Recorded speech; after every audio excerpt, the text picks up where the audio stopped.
Rabatoko lafinaritra topoko vavy tonga soto anatin'ny fampalalamba vao amin'ny teny malagasy manasanao anaraka izany hatramin'ny farany tontolo politika ny makasika ny fandrafetana ilay fitsarana manokana amsana ny fividianana ny CES ny faneho-kevitra manodidina izay eo ihany koa ny makasika ny ataontsika hoe grève izay tanterahan'ny mpiandry fonja sy ny fitakiana izay tanterahan'izy ireo amin'ny tontolon'ny fampianarana kosa indray dia fantatra fa ho amin'ny rapitso no ivoaka ny valin'ny fanadina mpanjakana BEPC hoanina Antananarivo renivohitra. Tontolo politika aloha no isataratsika ny fampalalamba avao nanatanteraka fiaonana tamin'ny mpanao gazety androany teo anivon'ny KPM cellule de crise fotoana izay nitondran'izy ireo ny heviny makasika ny raharaham-pirenena ary nanambarany ihany koa fa iroso ary anatanteraka hetsika esy amin'ny kianja maitso Antsahamanitra izy ireo atsoatsy. Volaravavy Tsirako Torsan.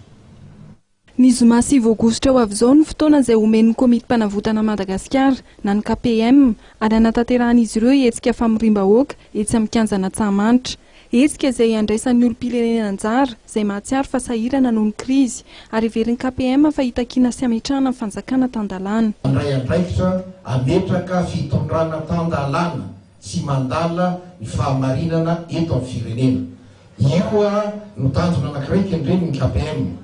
Zany hoe fitondrana tan-dalàna vonjimaiky ny antony dia izao fantatsika ny zavatra misy amin'izao fotoana izao misy ny fanavaozana ny CES ho anay dia mitombona ihany satria tsy nampiatra ny lalàna zareo tao anatin'izy io tamin'ny fotoanandrony fa ho anay kosa dia tsy vahaolona na amin'izao krizy zao ny fanovana nyzany CES zany fa ho anay dia ny fialany androm-panjakana rehetra zay ny dikan'io ary zahay ao anatiny zay ny tenanay zao sy misy namana vitsivitsy eto dia perinasa CST fa tsy mampaninona anay raha vao CST tompo fa vaovao mapetraka eo ary fitondram-panjakana tan-dalàna zay tianay ambara mikasika ny voalohany. Faharoa, ny komity mpanavotana Madagasikara KPM dia manohitra tanteraka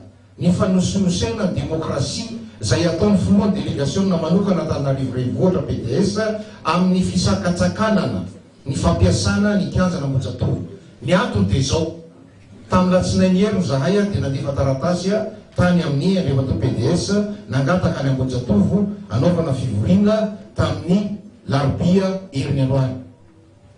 Tsy afenanareo fa dia narirariran teo le olona nitondra n'le taratasy mandrakitiny androany ka nahoana na manahoana dia tsy maintsy miditra ao amin'ny kianjany Ambohijatovo ny KPM toko.